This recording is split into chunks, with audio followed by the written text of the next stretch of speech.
The morning rush at Café Bleu was always the same. A line of sleepy-eyed office workers stretched to the door, each one desperate for their caffeine fix before facing the day. Among them stood business people checking watches, college students with oversized headphones, and the occasional tourist who wandered in by accident. And moving between them all was May, the waitress who somehow remembered every order, every name, and every special request. "Large mocha with almond milk for Dave," she called out, sliding the cup across the counter with practiced ease. "And your blueberry muffins coming right up." Dave, a regular who worked at the accounting firm next door, smiled gratefully. "You're a lifesaver. Don't know how you keep track of everything." May just shrugged with a small smile. Part of the job. What Dave didn't know, what none of the customers knew, was that May had trained her memory for something far more complex than coffee orders. In her mind, as she steamed milk and ground coffee beans, she was often hearing music, her fingers subtly twitching as if playing invisible keys. The cafe quieted around 2 p.m., that strange lull between lunch and the afternoon crowd.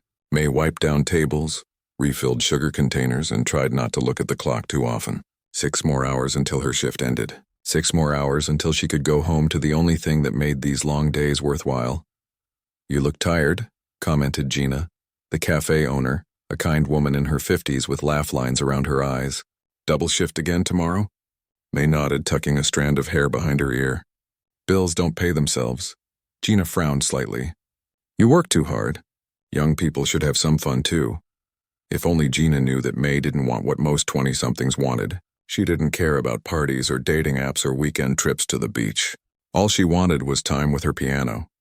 The rest of her shift passed in the usual blur of orders, small talk, and the occasional spilled drink. By the time 8 p.m. rolled around, her feet ached and her lower back throbbed dully. But as she hung up her apron and said goodbye to her coworkers, a familiar energy began to build in her chest. Just 30 minutes on the bus and she would be home.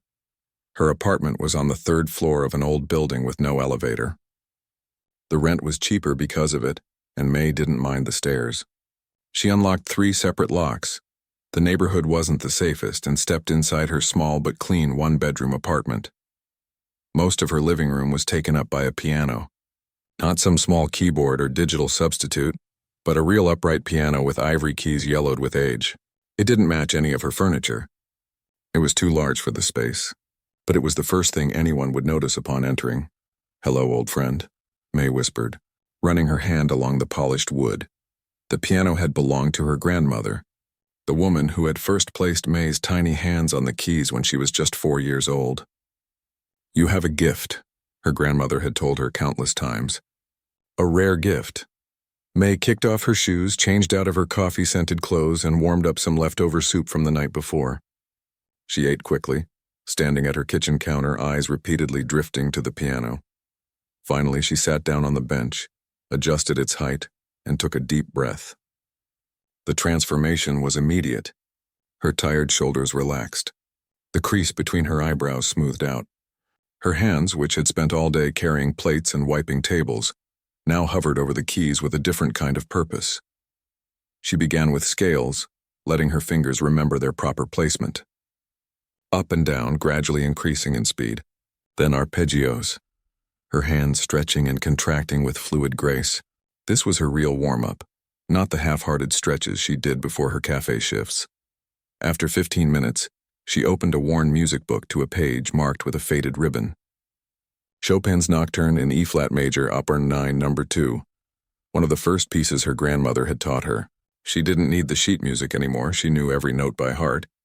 But there was something comforting about seeing the familiar notation. As she began to play, the walls of her small apartment seemed to expand. The sound filled every corner, vibrated through the floorboards, probably annoyed her neighbors. But in these moments, May couldn't bring herself to care. The music transported her somewhere else, somewhere better. Her fingers danced across the keys, finding the right balance between technically perfect and emotionally honest. That had always been her strength, according to her old teachers. Many students could play the notes correctly, but May could make you feel them. She closed her eyes, letting muscle memory guide her hands. The piece swelled and softened, telling its story through her fingertips. This was who she was. Not the waitress with the good memory for coffee orders. Not the quiet tenant who always paid rent on time. This was her true self, the person she became when she played. After finishing the Chopin, she moved on to Liszt's Hungarian Rhapsody No. 2. This piece was a challenge with its fast tempos and dramatic shifts. Her hands flew across the keyboard, sometimes crossing over each other in complex patterns. A few wrong notes here and there, but she didn't stop. This wasn't a performance. This was practice. For 2 hours, May lost herself in the music. Bach, Beethoven, Rachmaninoff, composers who had died long ago but whose work still had the power to move her to tears. She played until her fingers began to cramp and her eyes grew heavy. When she finally stopped, the silence felt deafening. Reality crashed back in. She was just May again, the waitress with the sore feet and the stack of bills on her kitchen counter. She hadn't always been just a waitress. 3 years ago, she had been a scholarship student at the prestigious Westmore Conservatory of Music. Her professors had called her promising, talented, a future star. But then her grandmother got sick. Cancer. The aggressive kind that required expensive treatments not covered by insurance. The choice hadn't really been a choice at all. May dropped out, found full-time work, and moved her grandmother into her small apartment. For 8 months, she had balanced waitressing with caregiving, playing the piano only when her grandmother requested it, which was often. "Don't stop playing because of me," her grandmother would say. "The music helps me more than any medicine." When her grandmother passed away, May was left with medical debt, an old piano, and a dream that seemed further away than ever. The conservatory wouldn't reinstate her scholarship. She had missed too much time. She could reapply, they said, but would need to pay the full tuition. So she picked up extra shifts, lived frugally, and saved what she could. Progress was painfully slow. At this rate, she would be 40 before she could afford to return to school. Sometimes in her darker moments, she wondered if she should sell the piano. It would fetch a good price, enough to make a significant dent in her debt. But she could never bring herself to make the call. The piano was the last piece of her grandmother, the last connection to her former life. And deep down, May still clung to the hope that somehow, someday she would find her way back to where she belonged. She closed the piano lid gently and got ready for bed. Tomorrow was another early shift. Another day of being the friendly waitress who remembered everyone's order. Another day of hiding who she really was. As she drifted off to sleep, her fingers still twitched slightly, playing phantom melodies on invisible keys. In her dreams, she wasn't serving coffee. She was on stage under bright lights, a grand piano before her, and an audience holding their breath. As she prepared to play, little did she know that dream was closer to becoming reality than she could possibly imagine. The Westmore Hotel stood like a glittering jewel in the heart of downtown, its marble entrance and doormen in crisp uniforms a world away from the casual atmosphere of Café Bleu.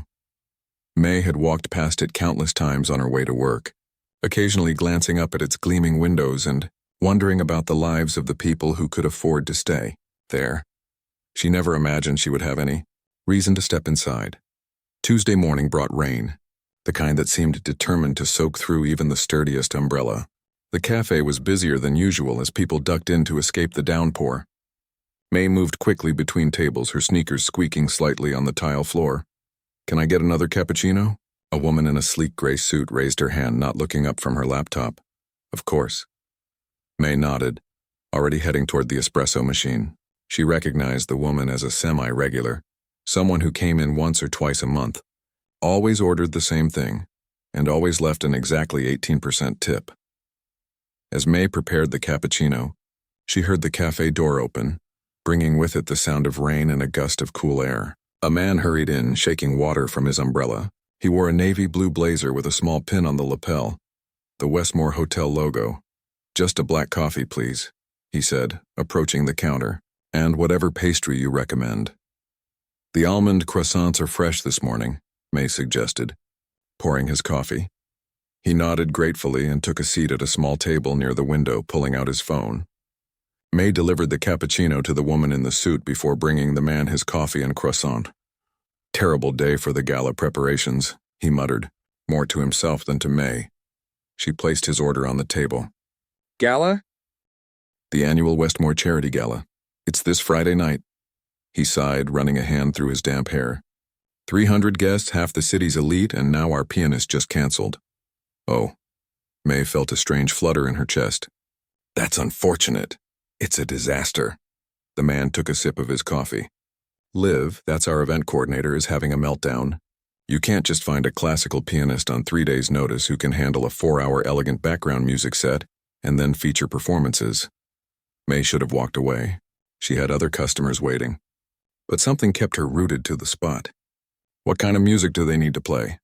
The man looked up at her properly for the first time. Classical mostly. Some contemporary pieces with a classical feel. Why do you know someone? The words caught in her throat. This wasn't how things happened in real life. Opportunities didn't just walk into cafes on rainy Tuesday mornings. But before she could overthink it, May heard herself say, I play piano. The man raised his eyebrows. You do? Since I was 4. May twisted her serving towel nervously. I studied at Westmore Conservatory for 2 years. Westmore? Now he looked interested. That's serious training.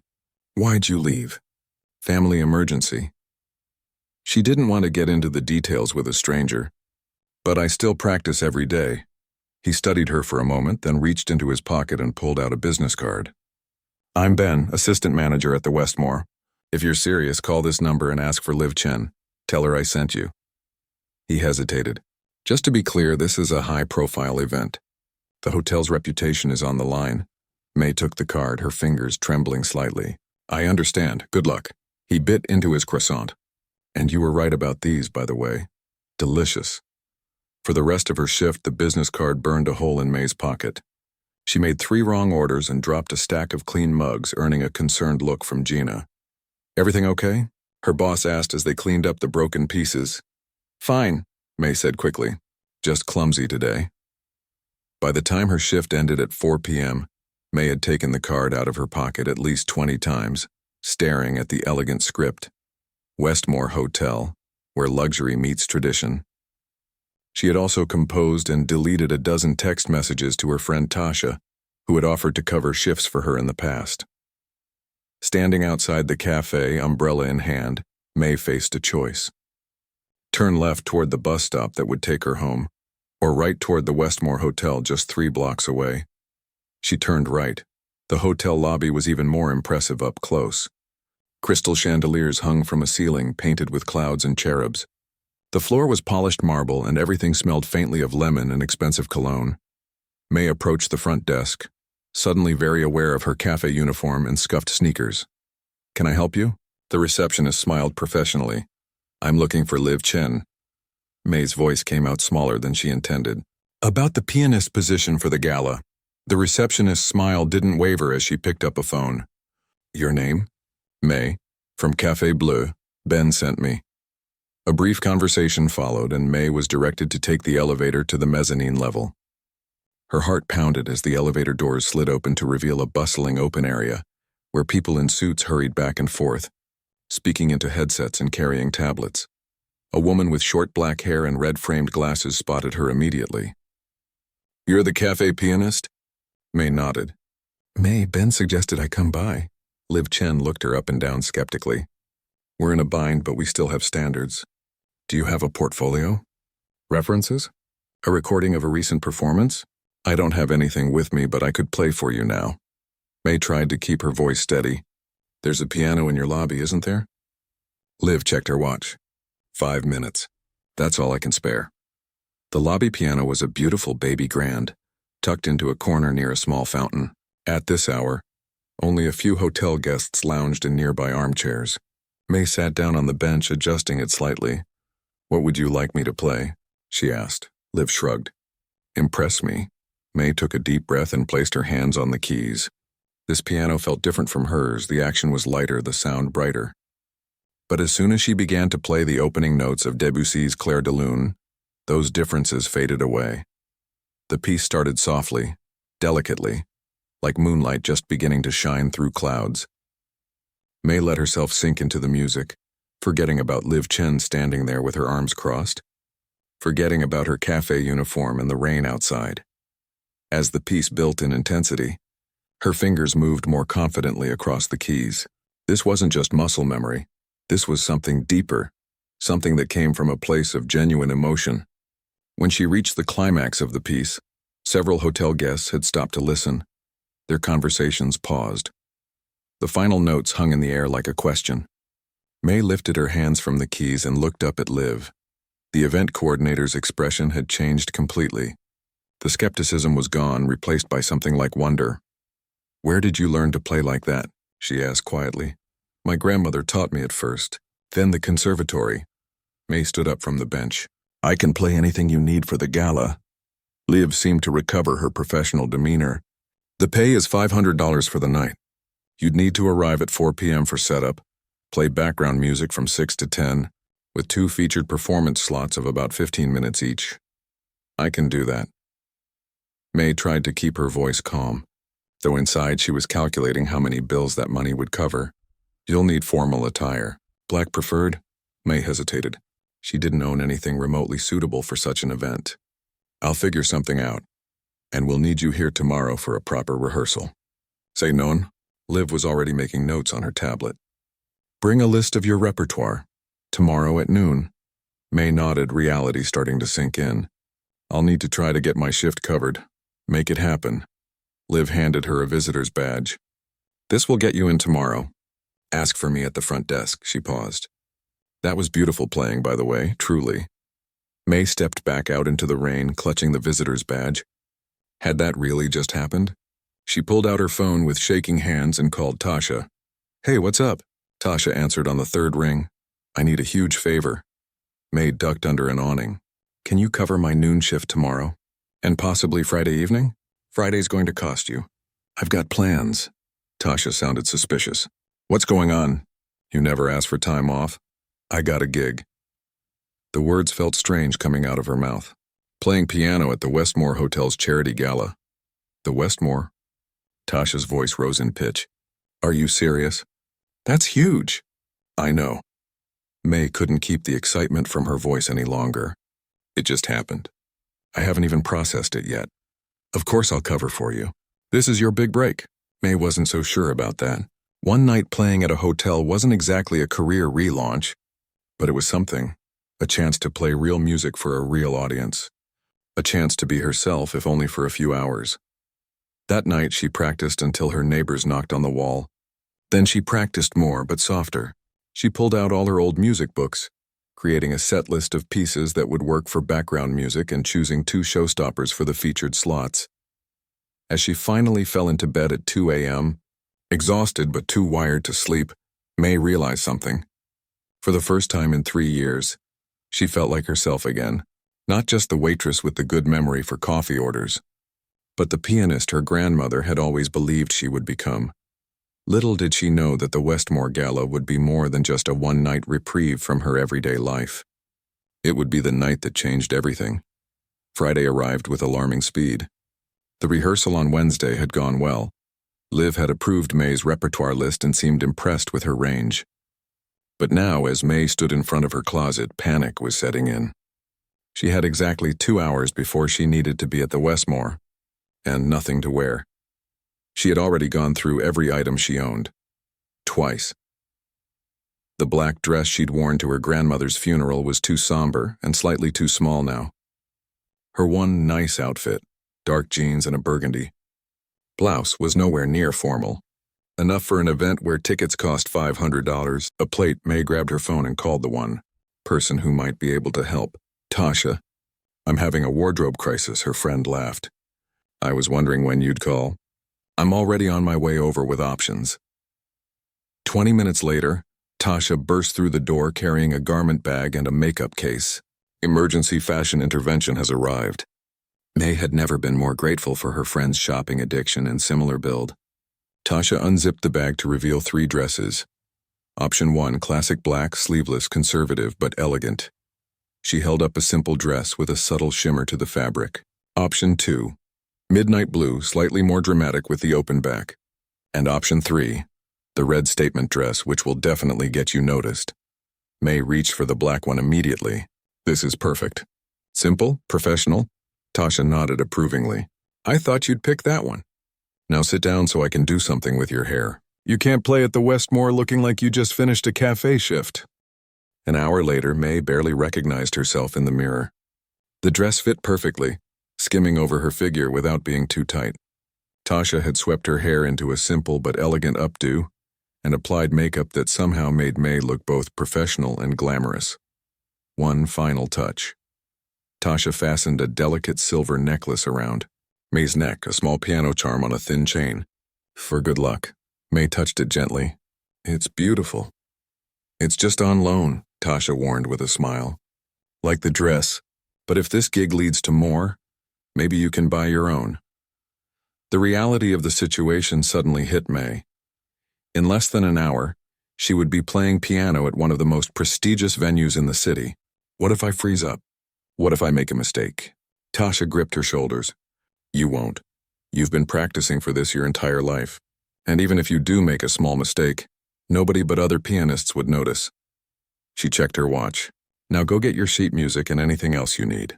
The Uber will be here in 10 minutes. May had called for a rideshare rather than taking the bus. It seemed ridiculous to arrive at the Westmore's grand entrance via public transportation, especially dressed like this. Besides, her bus route would have required a transfer and a 6-block walk. Tonight, she was allowing herself this one luxury. As the car pulled up to the hotel, May felt like she was in a dream.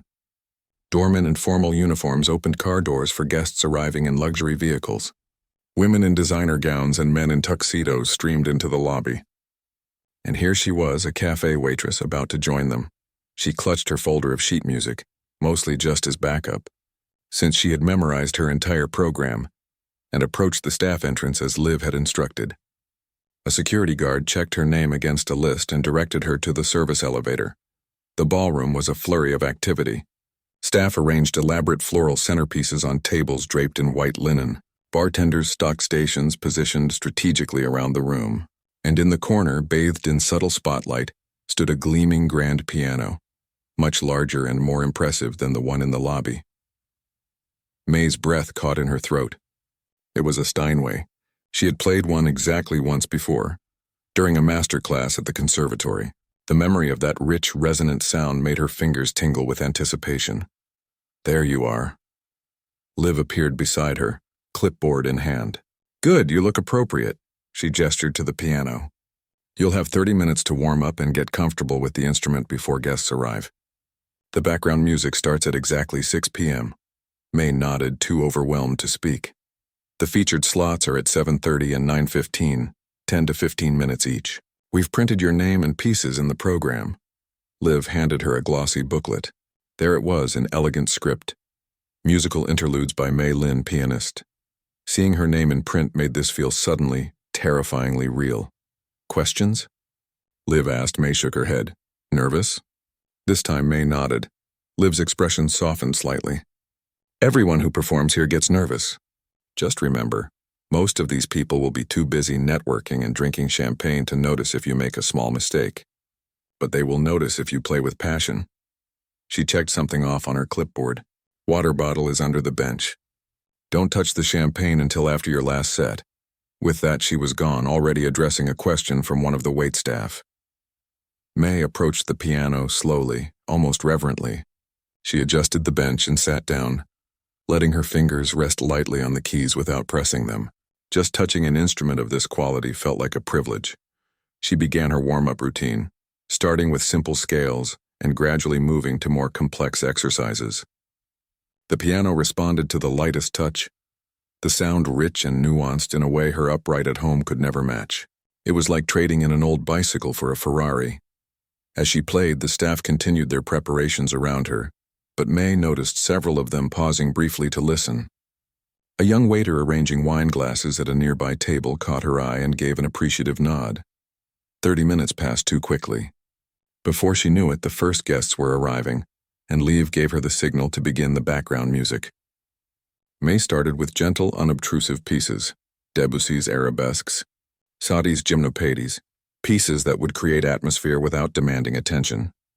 As the ballroom filled, May settled into a comfortable rhythm. This part was easy, like practicing at home but on a magnificent instrument. She kept her eyes mostly on the keys, occasionally glancing up to gauge the room. The guests moved about in their finery, champagne glasses in hand, engaged in conversations she couldn't hear over her playing. She recognized a few faces from news reports and magazine covers. The mayor, a famous retired athlete, the CEO of a tech company headquartered downtown. These were people who moved in circles May had never even approached. Yet here she was, providing the soundtrack to their evening. The first hour passed quickly. May transitioned smoothly between pieces, mixing classical standards with more contemporary compositions that still fit the elegant atmosphere. Most guests paid her little attention, exactly as Liv had predicted. Occasionally, someone would pause near the piano, listen for a moment, then continue on their way with an appreciative smile. At 7:15, Liv appeared at her side. First feature in 15 minutes. There will be a brief introduction from Mr. Harrington, the hotel owner. When he says your name, just nod to acknowledge the audience, then begin. May took a sip of water, her mouth suddenly dry. The background music was one thing. Few people had been actively listening.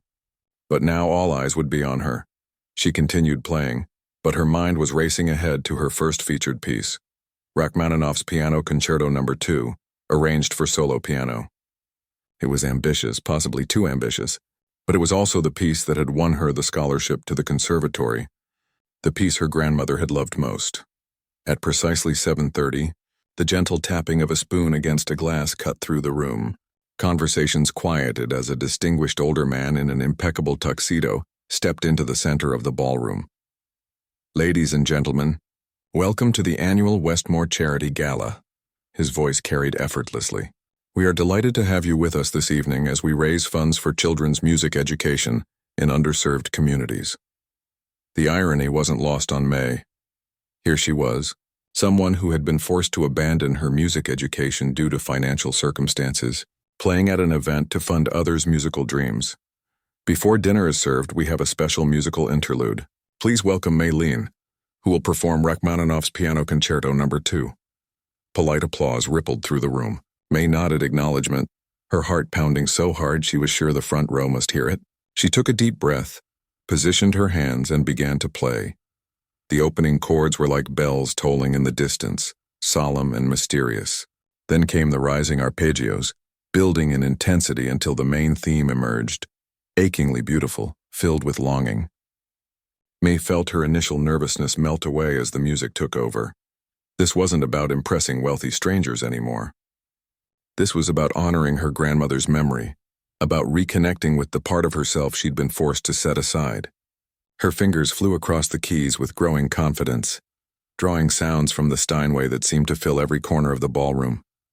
She didn't see the conversations stopping one by one, didn't notice the guests turning toward the piano, champagne glasses frozen halfway to lips, didn't register the looks of surprise and appreciation spreading across faces. May was lost in the music, every note a testimony to years of practice and passion.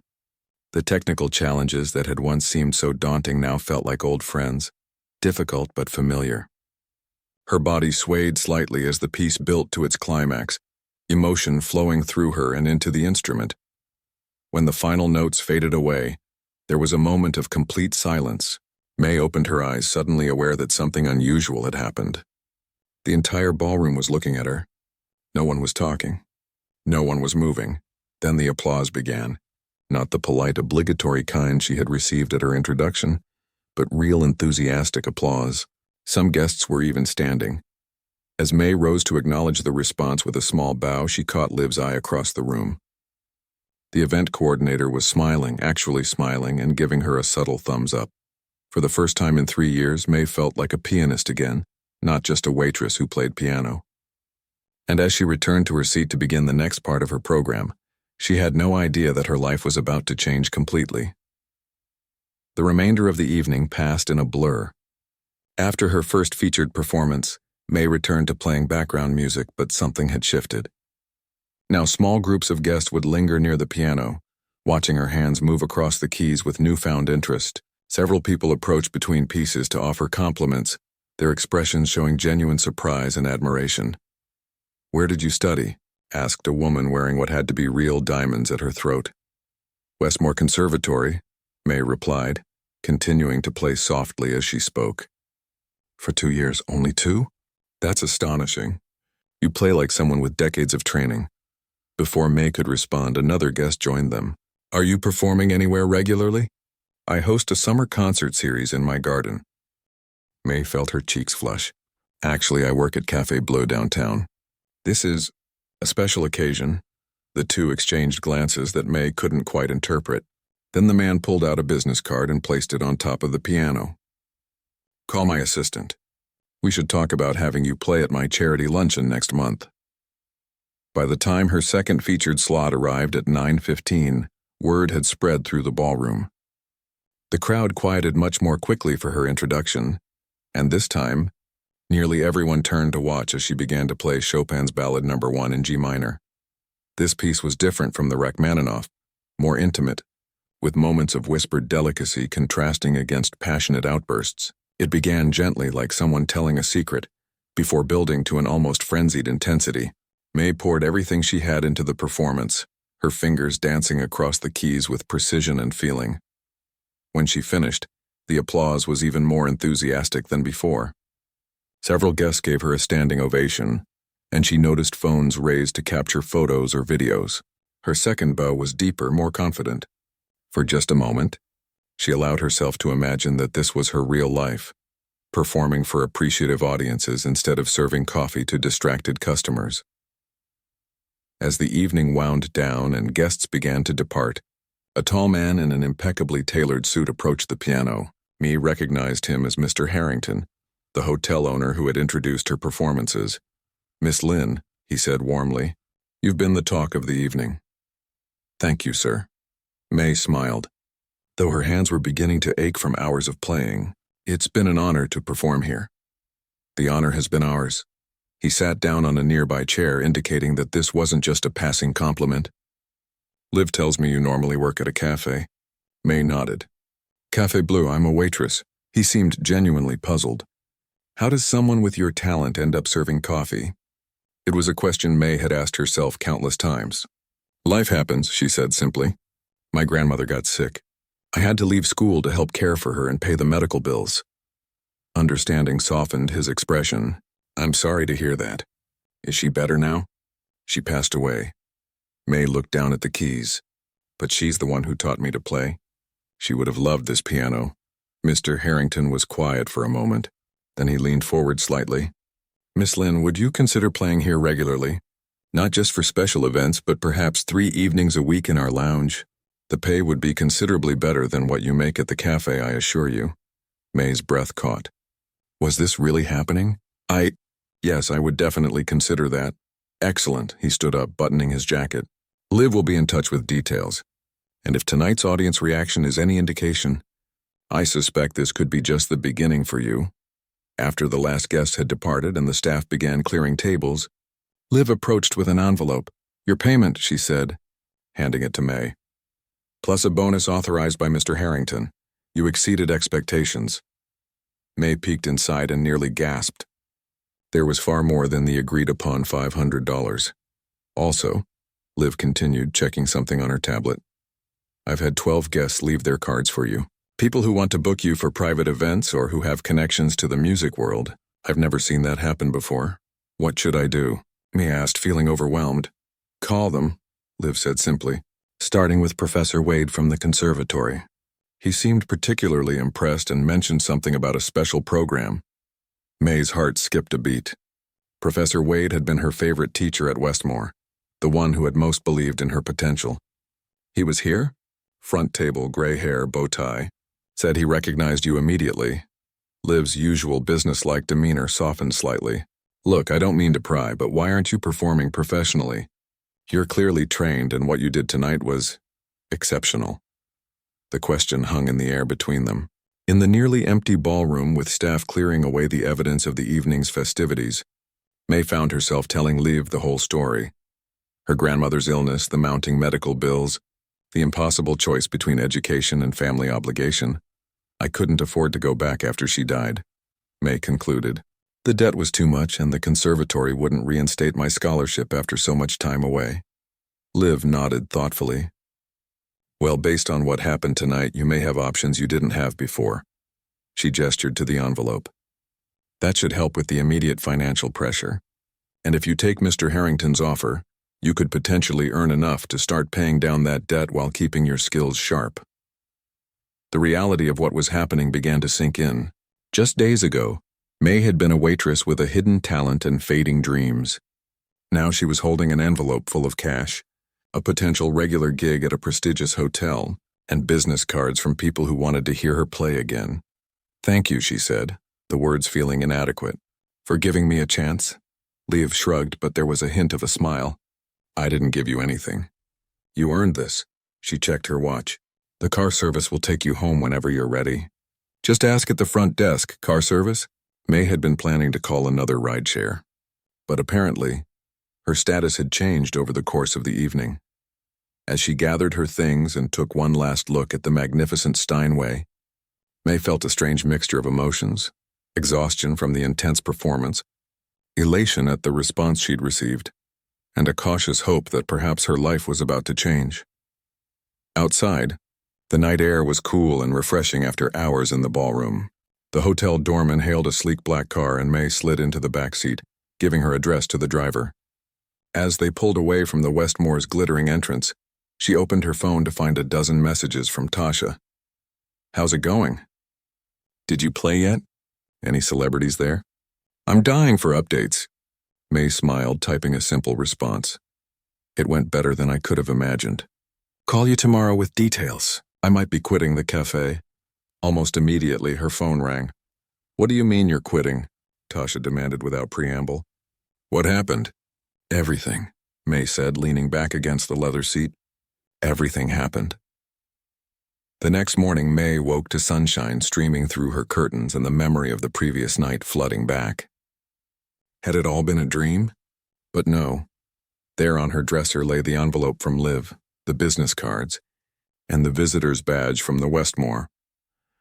She picked up her phone and saw 3 missed calls, one from Liv, one from a number she didn't recognize, and one from Professor Wade himself. There was also a text from Gina at the cafe. "Someone just came in asking if you're our piano-playing waitress." "What's going on?" News traveled fast. Someone from the gala must have tracked her down at work. As May sat on the edge of her bed, processing the turn her life had taken, she realized she needed to make decisions.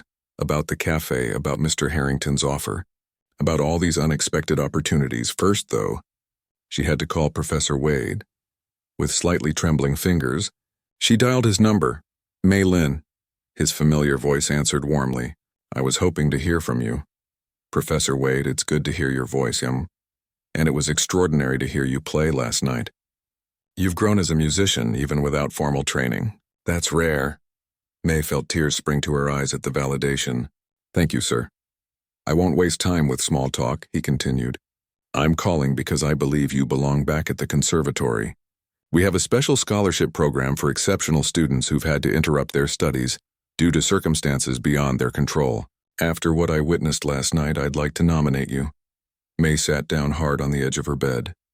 "But my previous scholarship, this is different. It would cover full tuition and include a living stipend. You could focus entirely on your music. It was too much to process. I don't know what to say." "Say you'll come in next week to discuss the details." His tone was kind but firm, the same way he'd pushed her to tackle difficult pieces when she'd been his student.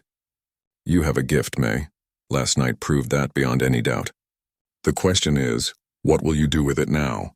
As she hung up, May walked to her piano, the old upright that had been her lifeline during the dark days after her grandmother's death. She ran her fingers lightly over the keys, remembering the feel of the Steinway from the night before. For 3 years she had been putting one foot in front of the other, just trying to survive. Work, bills, sleep, repeat. Music had been her escape, her private joy in a life that had become small and constrained by necessity. But now, doors were opening, doors she had believed were permanently closed to her. Professor Wade was offering a path back to formal education. Mr. Harrington was offering professional performance experience. And all those business cards represented people who wanted to hear her play. For the first time in a long time, May allowed herself to really believe that her grandmother had been right all along. "You have a rare gift," she had said so many times. "The world needs to hear it." Sitting down at her piano, May began to play, not practicing now, but celebrating. The music soared through her small apartment, no longer constrained by worry about the neighbors or the late hour. This was a song of possibility, of dreams deferred but not abandoned, And as her fingers danced across the familiar keys, May knew with absolute certainty that last night had been just the beginning. 3 months had passed since the night of the Westmore Gala, and May's life had transformed in ways she could hardly believe. Today marked another milestone, her first formal recital since returning to the conservatory. The campus hadn't changed much in 3 years. The same marble steps led up to the main building. The same portraits of famous musicians lined the hallways. But May was different. As she walked through the familiar corridors, sheet music clutched to her chest, she carried herself with a quiet confidence that hadn't been there before. "There she is," called a voice. May turned to see Tasha hurrying toward her, waving excitedly. Despite not being a student, Tasha had insisted on coming early to help May prepare. "Are you nervous?" Tasha asked, linking arms with her friend as they headed toward the recital hall. "Terrified," May admitted, "but the good kind of terrified. The kind that means you care." Tasha nodded. "Well, I brought reinforcements." She held up a small paper bag. "Your favorite almond croissants from the cafe." May laughed. "I can't eat before performing, but I appreciate the thought." The mention of the cafe brought a rush of memories. Me still worked there one morning a week, partly out of loyalty to Gina, who had been so understanding about her sudden career change, and partly to stay grounded. The regular customers who had once known her only as the efficient waitress now sometimes requested autographs or asked when her next performance would be. The past 3 months had been a whirlwind. After accepting Professor Wade's scholarship offer, May had also taken Mr. Harrington up on his proposal to play at the Westmore 3 evenings a week. The hotel gig paid well enough that she could focus on her studies during the day while still making payments on her grandmother's medical debt. Word had spread quickly about the Waitress pianist. Someone at the gala had posted a video of her Rachmaninoff performance online, and it had gone viral in classical music circles. Within weeks, May had found herself featured in the local newspaper, interviewed on a classical music podcast, and fielding offers for private performances at everything from weddings to corporate events. But today's recital felt different from all of that. This wasn't background music for hotel guests or entertaining at a private party. This was performing for an audience of serious musicians, professors, and critics who would judge her on technical skill and artistic interpretation. This was returning to the path she had been forced to abandon 3 years ago. 10 minutes until they opened the doors, announced a student volunteer, poking her head into the green room where May and Tasha had settled. "I should get to my seat," Tasha said, giving May a quick hug. "Break a leg, but not literally because you need your feet for the pedals." Alone in the green room, May closed her eyes and took several deep breaths. She thought of her grandmother who had sat in the front row for every recital throughout her childhood, always beaming with pride. "She's watching today too," May whispered to herself. A knock at the door interrupted her thoughts. "Come in," she called, expecting the volunteer again. Instead, Gina from the cafe entered, looking slightly out of place in the formal setting but smiling warmly. "Hope I'm not intruding." "Gina." May stood to hug her boss, former boss.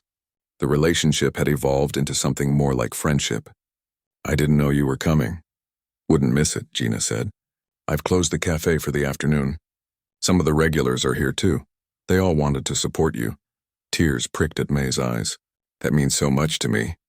Gina pulled a small box from her purse. "We all chipped in to get you this. A little good luck charm." Inside was a delicate gold bracelet with a single charm, a tiny coffee cup. May laughed through her tears.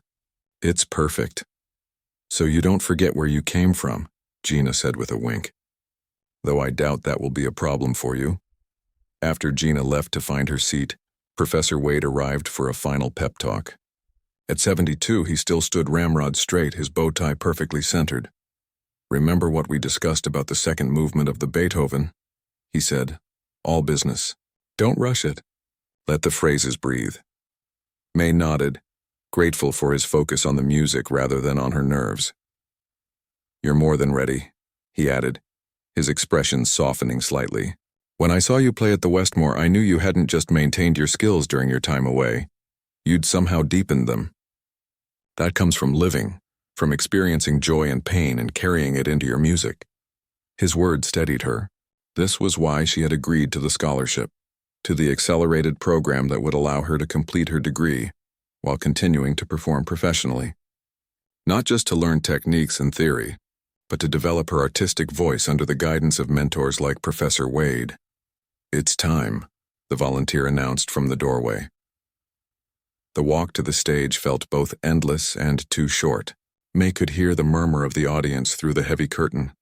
She knew Liv from the Westmore was there, along with Mr. Harrington and several other guests from the gala who had become supporters of her budding career. Tasha had mentioned something about a surprise but wouldn't elaborate. The stage lights were bright, momentarily blinding her as she stepped out. She couldn't see individual faces in the audience, just the sense of a full house. May made her way to the gleaming grand piano at center stage. Not a Steinway this time, but a beautiful Bosendorfer with rich, resonant bass tones. She adjusted the bench, took a moment to center herself, and then began.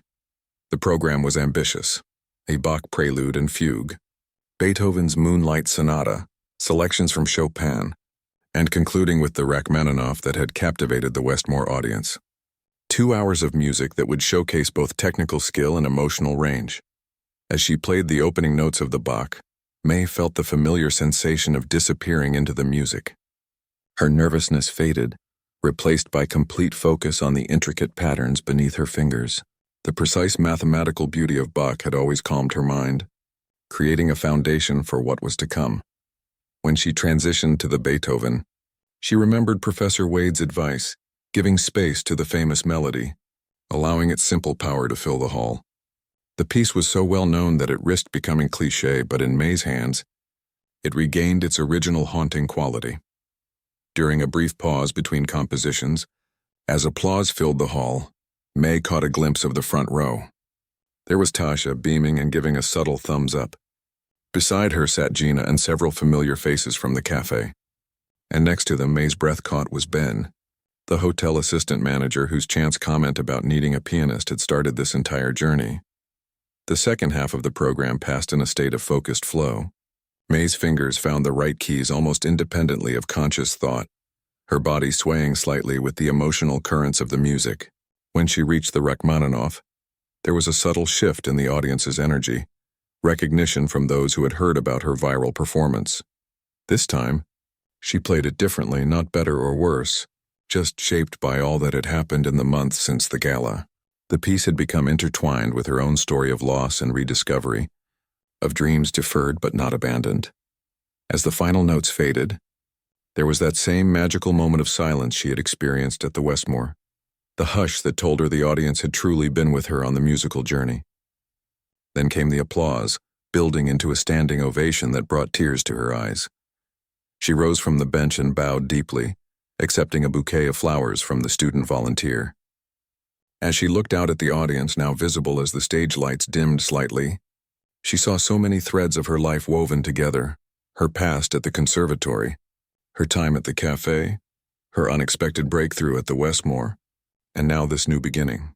After the performance, the lobby buzzed with conversation as audience members mingled during the reception.